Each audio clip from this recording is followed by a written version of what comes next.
So finally guys आज चाहिँ हामी टक्क लगाएर अब माछा मार्नको लागि जाँदैछौँ। माछा मार्नको लागि है त टक्क लगाएर रेडी सेडी भएर हामी माछा मार्न जानेछौँ। मौसम पनि खुल्ला छ टक्क लगाएर है त। सो गाइज फाइनली हामी अति बाटोमा आइसकेका छौँ। हेडफोन हुन्छ हाम्रो बाटो टक्क लगाएर दुईजना पछाडि छ अनि हामी चाहिँ अगाडि आइसकेका छौँ।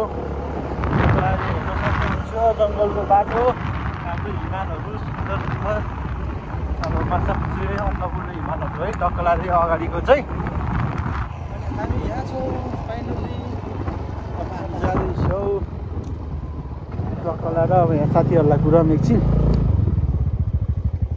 टक्क लगाएर ट्याक्कै हाम्रो बिहार भयो, हाम्रो भाइ हो। ट्याक्क आइपुग्यो केटाहरू पनि। कता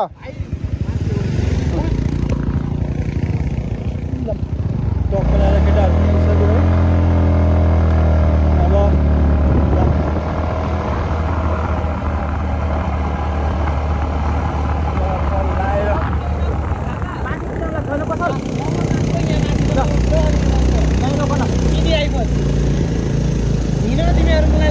हामी भ्लग बनाउनुहुन्छ।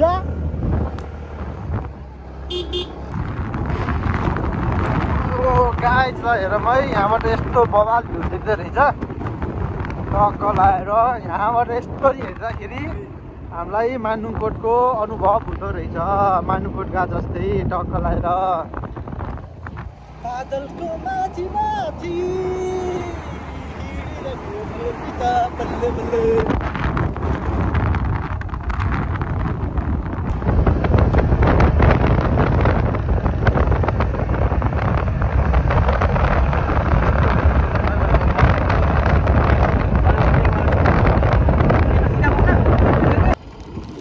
फाइनली गाइज है हामी अलि माथि माथि आइसक्यो।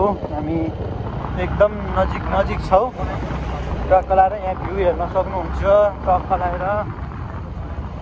यसरी सलल कस्तो मजाको हिमाल देखेको लोभ लाग्दो तरिकाले। अझै हाम्रो यहाँ चाहिँ तपाईँलाई मौसम अलिकति क्लियर छैन है, यो वेदर अलिक क्लियर नभएको कारणले गर्दा त्यति राम्रो भ्यू चाहिँ देखिरहेको छैन है गाइज। यही भयो टक्क लगाएर। अनि हजुरहरू जतिले पनि भिडियो हेर्दै हुनुहुन्छ अनि लाइक सब्सक्राइब गरौँ अनि साथीहरू गरौँ है साथीहरू। अनि टक्क लगाएर अब हामी खोलाको तिरमा जाँदैछौँ टक्क लगाएर गएर अब माछाहरू मार्नेछौँ है त। 8 बजीदेखि 8 बजी हो 55 मिनट भइसक्यो। सो गाइज बाटो चाहिँ यस्तो छ है। अब बिचमा अफरोड डेन्जर अफरोड आएको भएर भिडियो बनाउन पाएन। बाटो यस्तो छ, रातो माटो चिप्लो बाटो टक्क लगाएर। हामीले खोलाको तिरमा आइसक्यो। यो उठ्यो त्यही हो खोला पारिपट्टि देखेको है। यस्तो छ बाटोको हालत।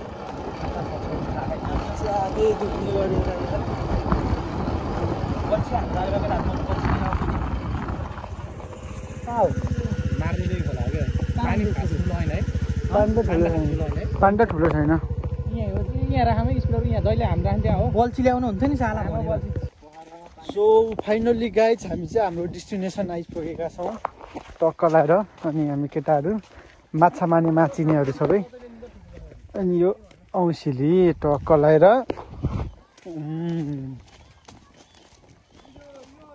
वर्षमा एकचोटि फलेको फल चाख्नुपर्छ अरे क्या खाइ। मिठो छ। अनि हाम्रो केटाहरूलाई यस्तरी हेर्दा मुलाहरू माछा मार्ला जस्तो को देख्छ धेरै नै। यहाँ प्रायः एउटा प्यान्ट लगाइराख, एउटा फेरि हाफ प्यान्ट, अर्को फेरि ऊ हाफ प्यान्ट, सबै हाफ प्यान्ट लगाइरहेको छ माछा मार्नेहरूको। यस्तो छ हालत। स्याङ्जामा मुला एकचोटि माछा मार्न लगेर त्यो भिरमा चाहिँ पाइप लतार्न लगाएको चाहिँ सुजन शिवले होइन स्याङ्जामा पाइप मात्रै लतार्न लाग्यो। एउटा ओह्रालो सँगसँगै लग्यो ल्याउँदा त बाबा उकाल्दा यिनीहरू। मैले एउटा पाइप मात्रै सिङ्गो लता ल्याउँदा मलाई कस्तो होला, रोशनले नबोक्देर। यस्तो छ केटाहरूको हालत। कस्तो हुँदैछ त? रमाइलो छ। अब अहिले थाहा हुन्छ यस्तो झ्याङ छ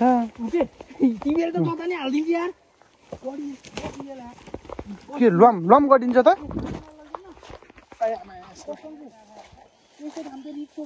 हेर्नु गाई चाहिँ यस्तो छ झ्वाम डुब्छ ल त्यो दलदली लिएर आउँछ यहाँ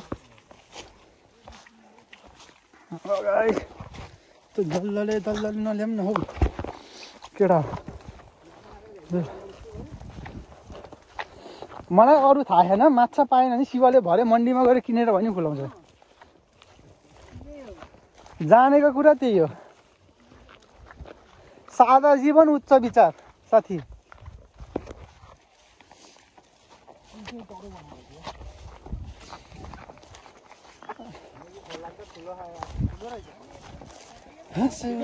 यो त सकिन्छ साइड च्याप्नु तर नमारे है लगाइ हामीले मार्ने खोला यही हो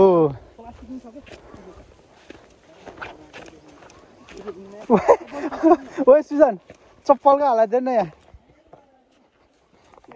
यस्तो चप्पल भयो यार ए तेरी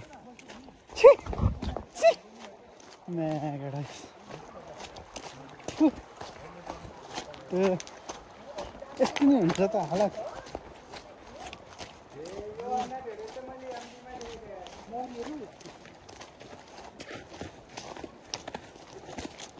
अनि के हो त यो माछा ए बा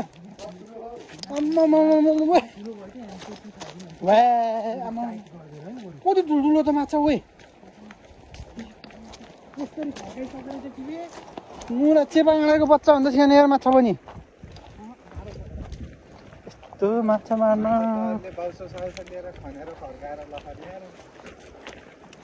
हामी बल्छी लिएर गएको एउटा हाम्रो नि घरमा थियो नि यार दुईटा एउटा त पारौँ भनौँ न यहाँ चाहिँ अलिक ठुलो रहेछ है लगाएपछि माछा यही हो माछा यस्तो छ हालत यी माछाको कतिहरू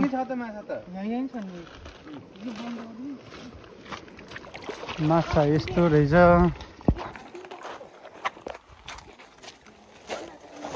खै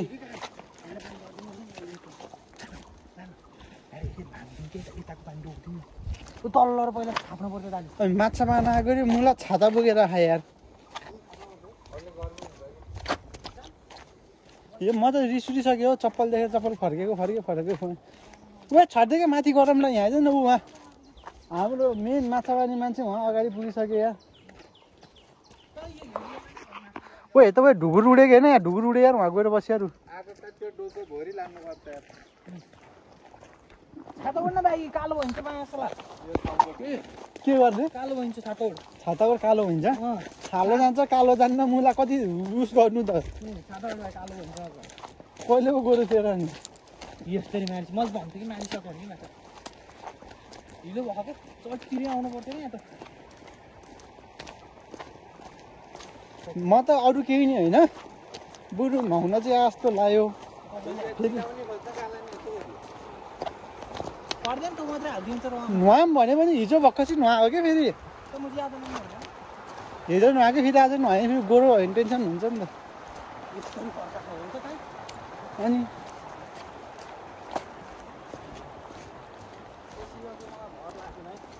यो त जहिले यस्तो हो क्या मुखले दिन्छ बोलिदिने अनि माछा मार्ने परबाट हात्ती आयो फुस भने जस्तो हो क्या यस्तो छ छ्या हावा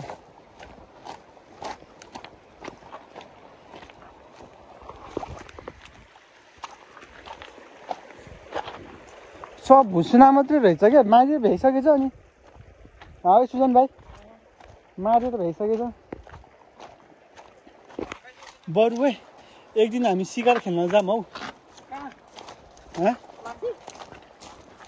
जता गयो नि भने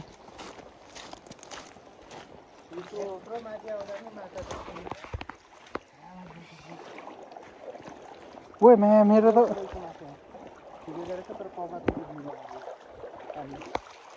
खोल्न पाइन्छ जहाँ एक ठाउँमा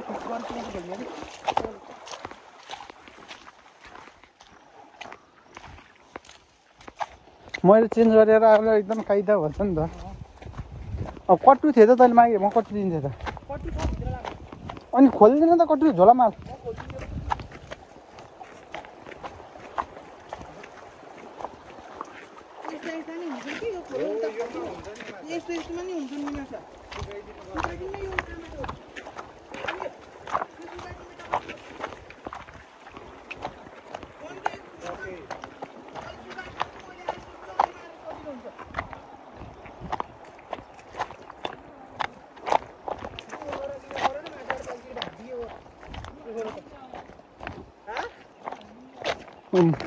माछा छैन रहेछ अरे।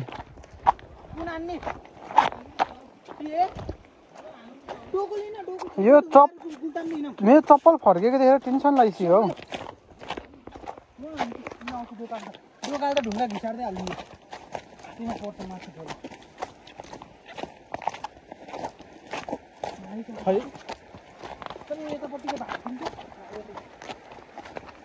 यो मुन्टङले तल पनि यताको मारे फिसको याक पनि देख्दिनँ म। दोकानले यस्तो भन्नु पर्दैन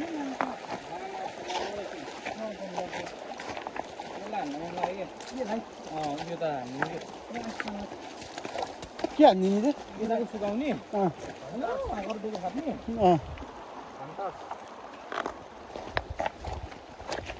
म चाहिँ टकला र केटाहरू गर्छ। म चाहिँ चर्ती कला हेर्दै बस्ने यस्तो भिडियो बनाउँदै।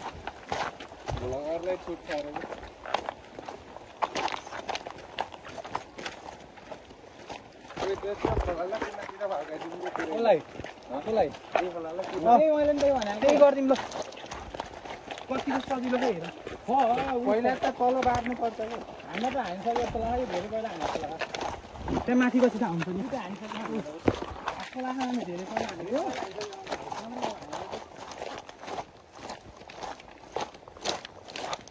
ए खोलाइ सुकाइदिने हो। ए खोलाइ सुकाउने यो मैले मुते जस्तो लाग्छ क्या। खोला पो त यो त नि।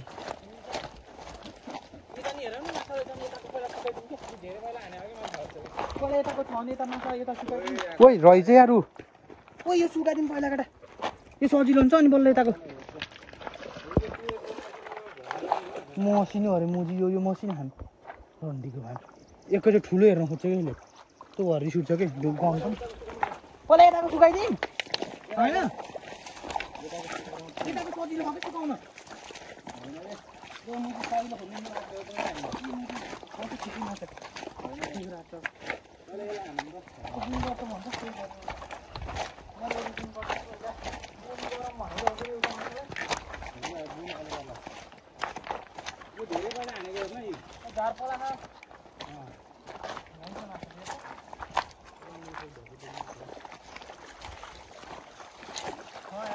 म त फेवा ताल जस्तै ताल होला त्यस्तोमा माछा पानी होला भनिरहेको।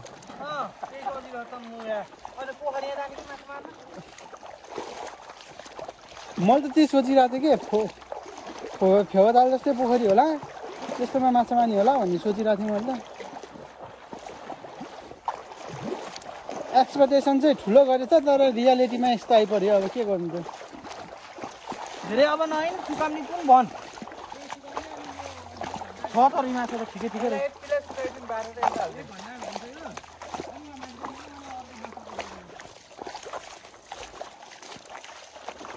कोदाली छैन पहिलो कुरो मेन कुरो कोदाली चाहियो। यो सुकाउन यहाँ रहेछ भुसु नै। केटाकेटी कुरा नगरे